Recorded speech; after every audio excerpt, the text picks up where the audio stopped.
நீண்ட ஆயுளோடும் நல்ல சுகத்தோடும் மனம் நிறைந்த மகிழ்ச்சியோடும் எப்பொழுதும் இன்பமாய் இருக்க கடவுளை பிரார்த்திக்கொண்டு தெய்வீக களஞ்சியம் சேனலுக்கு உங்களை அன்போடு வரவேற்கிறேன். ஆன்மீக அன்பர்கள் அனைவருக்கும் என் பணிவான வணக்கத்தை சொல்லிக்கொண்டு இந்த பதிவினை தொடங்கலாம் வாங்க. நம்ம சேனலை இப்போ தான் ஃபஸ்ட் டைம் பார்க்குறீங்கன்னா ப்ளீஸ் சப்ஸ்கிரைப் பண்ணிக்கோங்க. நான் போடுற பதிவுகள் உடனுக்குடன் உங்களை வந்து சேரும். அதன் மூலம் நீங்கள் கேட்டு பயன்பெறுவீர்கள். இன்னைக்கு எதை பற்றி தெரிஞ்சுக்க போகிறன்றது பார்த்தீங்கன்னா, மகா கந்த சஷ்டி விரதம் 2025 என்னைக்கு வருது, விரத பலன்கள், வழிபடும் முறை, வரலாறு, அதை பற்றி முழுசாக தெரிஞ்சுக்கலாம். வாங்க வீடியோக்குள்ளே போகலாம். முருகா என்றாலே அனைத்து துன்பங்களும் விலகிவிடும் என்று கூறுவார்கள். அப்படிப்பட்ட முருகப்பெருமானுக்கு உகந்த நாட்கள் சஷ்டி நாட்கள்.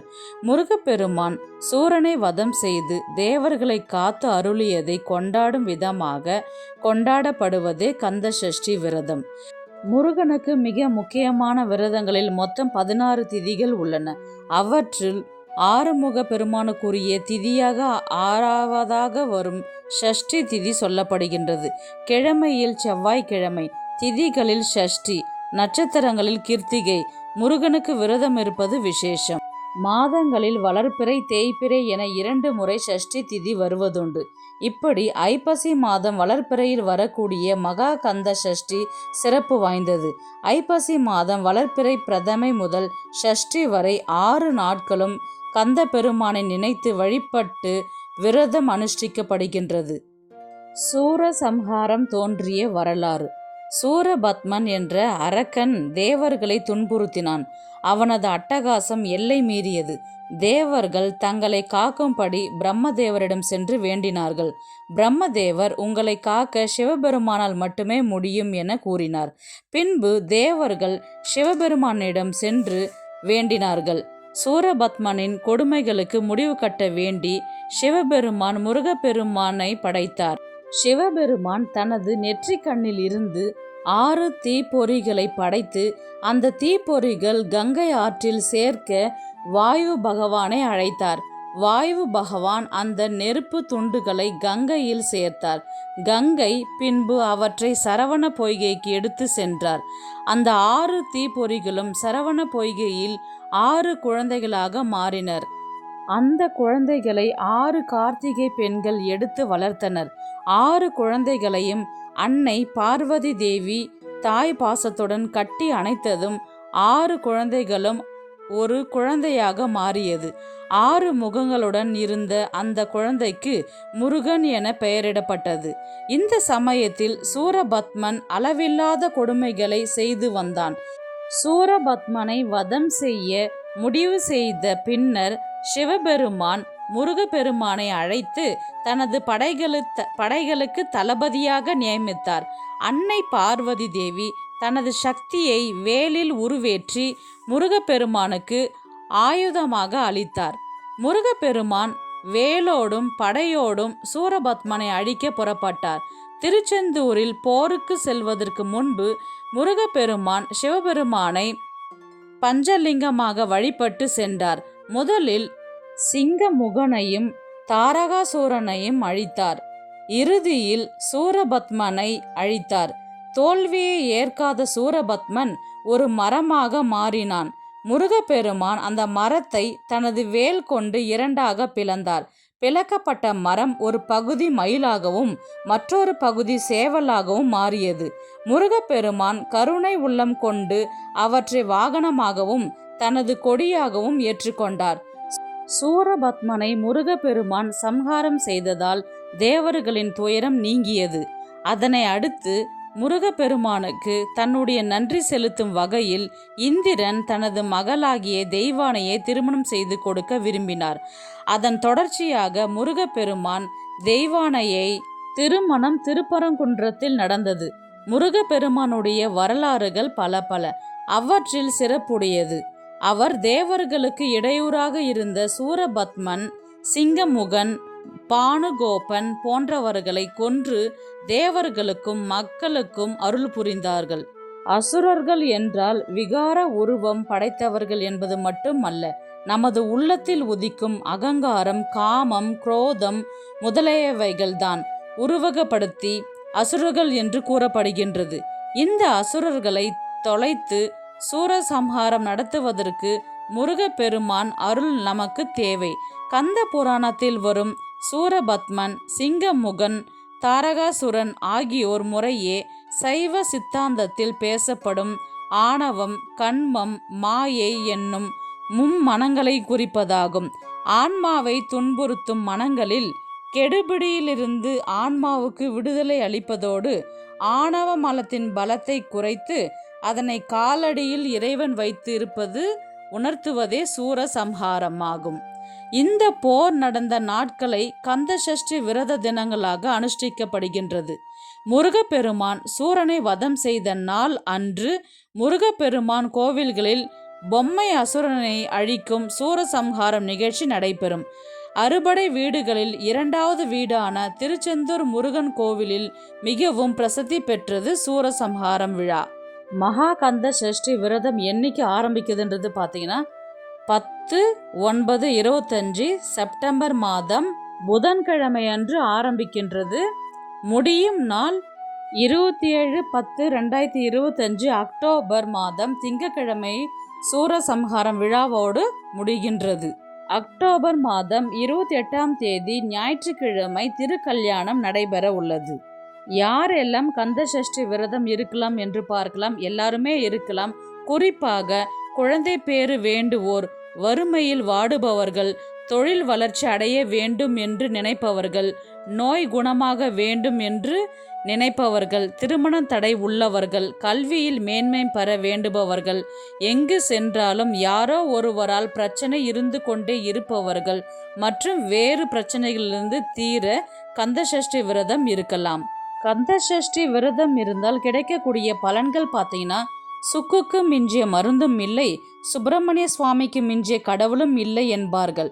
மகா கந்த சஷ்டியில் 6 நாட்கள் விரதம் இருந்து முருகப்பெருமானை வழிபட்டால் நம் வாழ்க்கையில் எவ்வளவு துன்பங்கள் இருந்தாலும் அவைகள் யாவும் நொடியில் நீங்கும்.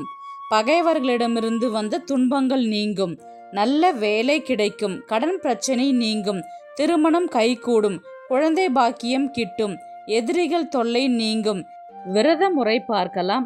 மகா கந்த சஷ்டி அனுஷ்டிக்கப்படும் 6 நாட்களும் காலையில் எழுந்து குளித்துவிட்டு விரதம் இருப்பவர்கள் உங்கள் உடல்நிலைக்கு ஏற்றவாறு விரதம் இருக்கலாம்.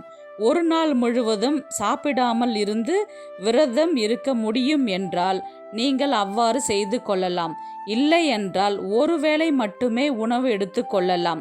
உதாரணமாக மதியம் பச்சரிசியால் செய்யப்பட்ட தயிர் சாதம் உண்ணலாம் மற்றும் பால் பழங்கள் எடுத்து கொள்ளலாம்.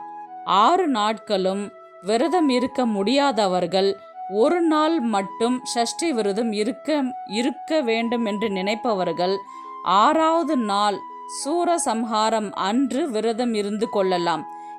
இந்த கந்த சஷ்டி நாட்களில் விரதம் இருப்பவர்கள் அவரவர்களுக்கு தக்கவாறு வெவ்வேறு விரத முறைகளை கடைபிடிக்கின்றனர். அதில் ஒன்று மிளகு விரதம். இது கொஞ்சம் கடினமான விரத முறையும் கூட. மிகவும் உறுதியான மனப்பாங்கும் வைராக்கியமும் இறை பக்தியும் கொண்டு இந்த விரதத்தை கடைபிடிக்க வேண்டும். ஷஷ்டியில் மிளகு விரதம் இருக்கும் முறை. ஷஷ்டி விரதத்தின் முதல் நாள் அன்று 1 மிளகு மட்டும் உண்டு விரதம் இருக்க வேண்டும். 2வது நாள் 2 மிளகு மட்டுமே உண்ண வேண்டும். 3வது நாள் 3 மிளகு மட்டுமே உண்ண வேண்டும். 4வது நாள் 4 மிளகு, 5வது நாள் 5 மிளகு, 6வது நாள் 6 மிளகு மட்டுமே உண்டு விரதம் இருக்க வேண்டும். 6ஆம் நாள் சூரசம்ஹாரம் முடிந்து ஷஷ்டி விரதத்தின் 7ஆம் நாள் அன்று முருகப்பெருமானுக்கு திருக்கல்யாணம் முடிந்த பிறகு மிளகு விரதத்தை முடித்துவிட்டு படையிலிட்டு உணவு உண்டு விரதத்தை முடித்து கொள்ள வேண்டும். குறிப்பாக விரதத்தின் போது அதிக அளவில் தண்ணீர், மோர், இளநீர், பானகம் எடுத்து கொள்ள வேண்டும். இதை தவிர முருகப்பெருமானுக்கு அபிஷேகம் செய்யப்பட்ட பாலும் அருந்தலாம். இதனுடன் துளசி பானகம், பழம், பால், தண்ணீர் ரொம்பவே அதிகமாகவே நீங்கள் எடுத்துக்கணும். வெறும் மிளகு மட்டுமே சாப்பிட்டுட்டு விரதம் இருக்கிறவங்க தண்ணீரினுடைய அளவு ரொம்பவே அதிகமாக எடுத்துக்கணும். நீங்கள் இதை தவிர்த்து உணவு ஏதும் எடுக்கக்கூடாது. அடுத்த நாள் எப்பொழுதும் போல் செகண்ட் டே விரதம் நீங்கள் ஸ்டார்ட் பண்ணணும்.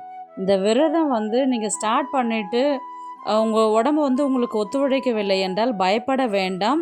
என்னால் முடிஞ்ச வரலையும் நான் அந்த விரதம் இருந்தேன்னு சொல்லிட்டு நீங்கள் சுவாமி கிட்ட மனதார வேண்டிக்கிட்டாவே போதும். கண்டிப்பாக உங்களுடைய விரதத்தை வந்து அவர் ஏற்று உங்களுடைய கோரிக்கைகளை அவர் நிறைவேற்றி வைப்பார்.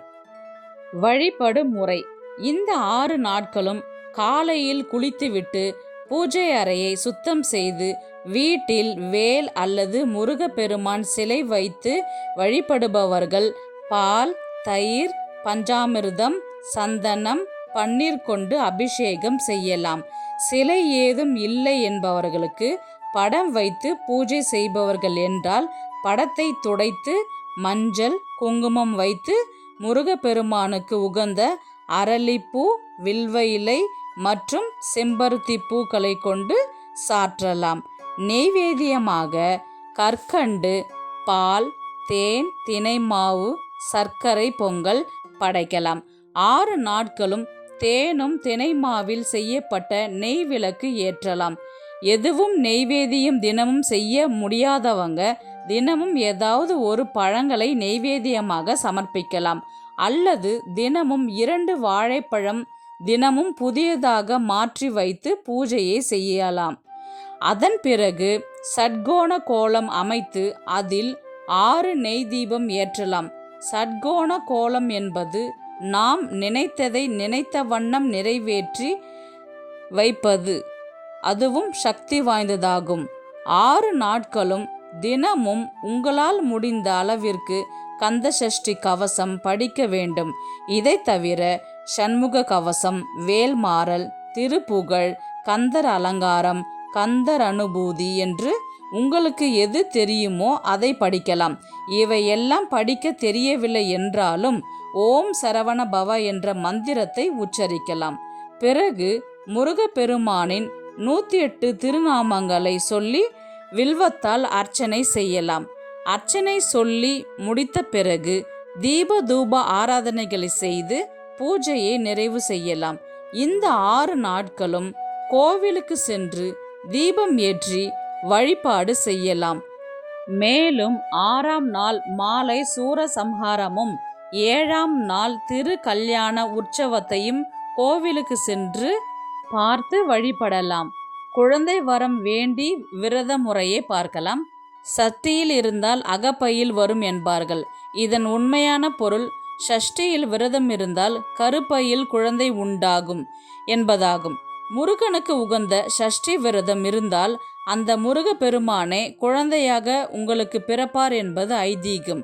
குழந்தை வரம் வேண்டும் தம்பதிகள் கணவன் மனைவி இருவரும் மேல் சொன்னது போல் 6 நாட்களும் விரத முறை மற்றும் வழிபடும் முறைகளை கடைபிடிக்க வேண்டும். 6 நாட்களும் உங்களால் முடிந்த அளவிற்கு கந்த சஷ்டி கவசம் படிக்க வேண்டும். கந்த சஷ்டி விரதம் 6 நாள் இருந்தாலும் 1 நாள் இருந்தாலும் 1 மாதம் இருந்தாலும் நீங்கள் விரதம் இருக்கிறவங்க வந்து சூரசம்ஹாரம் பண்ணதை பார்த்துட்டதுக்கு அப்புறம் தான் நீங்கள் விரதத்தை நிறைவு செய்து கொள்ள வேண்டும். சூரசம்ஹாரம் நடைபெறும் நாள் பார்த்தீங்கன்னா 27ஆம் தேதி திங்கட்கிழமை மாலை நேரத்தில் சூரசம்ஹாரம் நடைபெறும். நேரம் பார்த்தீங்கன்னா 5:30 மணியிலிருந்து ஸ்டார்ட் பண்ணிடுவாங்க. நீங்கள் டைரெக்டாக திருச்செந்தூருக்கு போய் பார்க்குறதுனாலும் பார்க்கலாம். அப்படி இல்லைன்னா டிவியில் நேரடியாக ஒளிபரப்பு செய்வாங்க. நீங்கள் அதுலேயுமே பார்க்கலாம். விரதம் அன்று செய்யக்கூடாத விஷயங்கள் பார்த்தீங்கன்னா அசைவம் சாப்பிடக்கூடாது, மது புகை அறவே கூடாது, தாம்பத்தியம் கொள்ளக்கூடாது, கோபமாக பேசக்கூடாது, இரவு கம்பளம் விரித்து நீங்கள் தூங்கலாம், கட்டில் மெத்தையில் தூங்கக்கூடாது, சாபமிடக்கூடாது, திட்டக்கூடாது, கெட்ட வார்த்தைகளை பேசக்கூடாது. எனவே நாமும் மகாகந்த சஷ்டி விரதம் இருந்து முருகப்பெருமானை மனம் உருகி வணங்கி அவரின் பரிபூர்ண அருளை பெறுவோமாக. இந்த வீடியோ உங்களுக்கு பிடிச்சிருக்குன்னு நான் நினைக்கிறேன். இது போன்ற ஆன்மீக தகவல்களுக்கு நம்முடைய தெய்வீக கலைஞன் சேனலை சப்ஸ்கிரைப் பண்ணிக்கோங்க. நெக்ஸ்ட் ஒரு நல்ல பதிவில் சந்திக்கலாம். உங்களிடமிருந்து விடைபெறுவது உங்கள் புனிதவதி.